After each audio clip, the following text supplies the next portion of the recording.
Hello everyone, welcome in PCC academy. Inheritance की series में C plus plus में ये हमारा नेक्स्ट वीडियो लेक्चर है।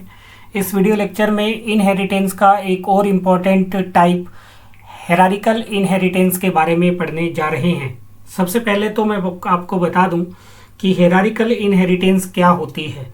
जब एक बेस क्लास को एक से अधिक सब क्लास द्वारा इनहेरिट किया जाता है, तो सिंपल सी बात है, इसमें बेस क्लास कितनी होगी? एक होगी। सब क्लास कितनी होगी? दो या दो से अधिक। तो क्या कहा, जब एक बेस क्लास को एक से अधिक सब क्लास द्वारा इनहेरिट किया जाता है तो उस प्रकार की इनहेरिटेंस को हम क्या कहते हैं? हेरारिकल इनहेरिटेंस कहते हैं। इसमें एक क्लास की प्रॉपर्टी को एक से अधिक क्लास द्वारा यूज लिया जाता है।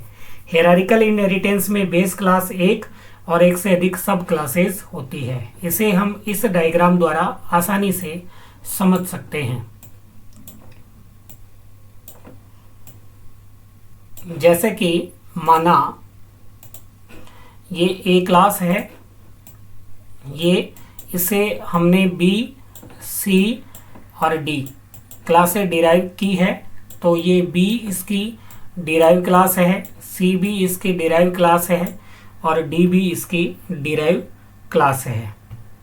ठीक है, तो बेस क्लास कितनी है?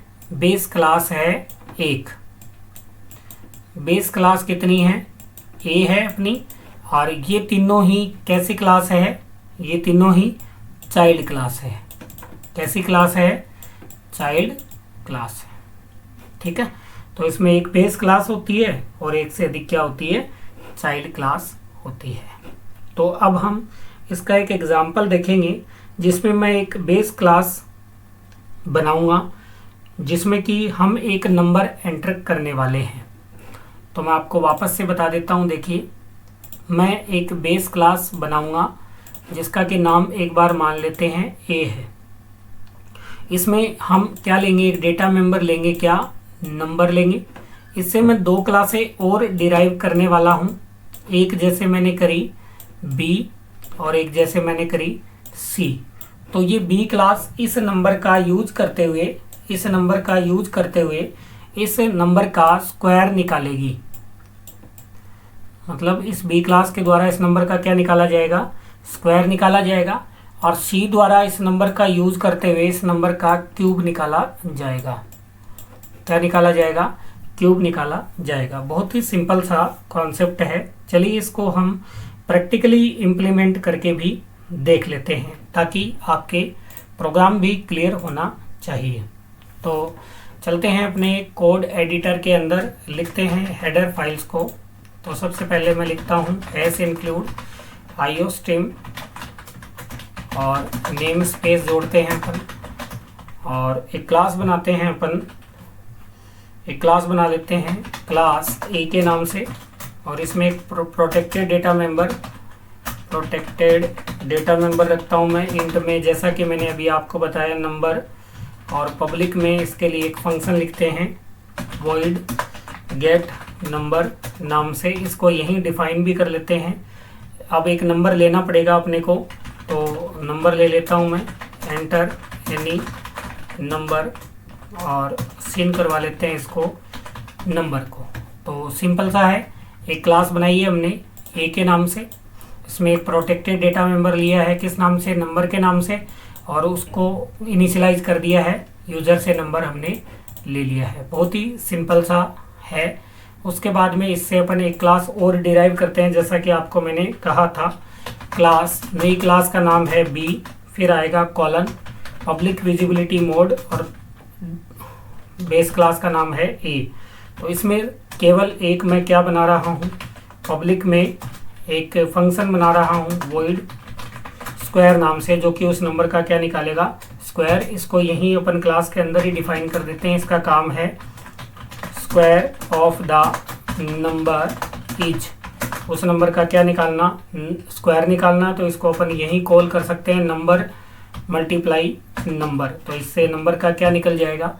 स्क्वायर निकल जाएगा। हम उस नंबर को डायरेक्ट एक्सेस कर पा रहे हैं क्योंकि ये जो नंबर है ये पेरेंट क्लास में कैसा है? प्रोटेक्टेड है। तो प्रोटेक्टेड डेटा मेंबर को जो डिराइव क्लास होती है उसमें हम डायरेक्ट यूज कर सकते हैं। ऐसे ही हम एक क्लास और डिराइव करते हैं उसी एक क्लास से, तो हम लिखेंगे class C colon public visibility mode, और ए क्लास से डिराइव कर रहे हैं तो मैंने लिख दिया ए। इसका काम क्या होगा, इसमें भी इसका काम होगा उस नंबर का क्यूब प्रिंट करना। तो मैंने लिखा पब्लिक में एक फंक्शन बनाया, वॉइड क्यूब नाम से, क्यूब नाम से एक फंक्शन बनाया और इसको यही डिफाइन कर दिया। केवल देखना मैंने क्या चेंज किया है, cube of the number is, जहाँ पे स्क्वायर लिखा हुआ था वहाँ पे क्यूब लिख दिया, और नंबर को मल्टीप्लाई कर दूंगा नंबर से और मल्टीप्लाई कर दूंगा नंबर से। ये क्या निकल जाएगा, ये निकल जाएगा क्यूब। तो इस प्रकार से हमने जो स्केलेटन तैयार किया था कि हम ए क्लास बनाएंगे, उससे 2 क्लासें बनाएंगे, और ए क्लास के अंदर हम नंबर लेंगे, ये बी क्लास इससे डिराइव करेंगे, इस नंबर का क्या निकाल देंगे, स्क्वायर निकाल देंगे। ये क्लास बनाएंगे अपन ए क्लास से सी क्लास, इस नंबर का क्या निकालेंगे, क्यूब निकालेंगे। तो ये हमने इतना तैयार कर लिया है। अब इन क्लासों का बनेगा ऑब्जेक्ट। चाइल्ड क्लास का हमेशा ऑब्जेक्ट बनता है, तो मैंने किया इंट मैन, और करता हूँ मैं क्लास बी का चाइल्ड बनाता हूँ। पहले b_obj, ये बी क्लास का ऑब्जेक्ट है। फिर सी क्लास का, दोनों का बनाना पड़ेगा क्योंकि 2 चाइल्ड क्लास है, c_obj। अब दोनों में एक एक फंक्शन है। पहले हम नंबर ले लेते हैं, b_obj.get नंबर, इससे नंबर आ जाएगा। उसके बाद में स्क्वायर प्रिंट करवा लेते हैं b_obj, और फंक्शन का नाम क्या है, फंक्शन का नाम था अपना स्क्वायर, तो इससे स्क्वायर प्रिंट हो जाएगा, नंबर आ जाएगा, स्क्वायर प्रिंट हो जाएगा। अब c_obj.get नंबर, सी के लिए नंबर आ गया, और c_obj.cube नाम से फंक्शन बनाया अपन ने, ये उसको हमने कॉल कर दिया। कौन सा स्टेटमेंट लिख देंगे, रिटर्न 0। तो बहुत ही सिंपल सा प्रोग्राम अपना बनने वाला है। तो देखिए इसको बिल्ड एंड रन करके देखते हैं, कोई एरर होगी तो हमें पता लग जाएगा। अब आप भी बताने का प्रयास करें कि इसमें क्या एरर है। आप सोचिए, मैं आपको समय दे रहा हूँ। देखिए, the error invalid use of incomplete type class A. Incomplete type हमने दिया है क्लास ए का। कैसे, क्लास ए बनाई है अपन ने, क्लास बी बनाई है नई, और पब्लिक विजिबिलिटी मोड हमने कर दिया है, इसमें कोई भी इशू आपका नहीं है।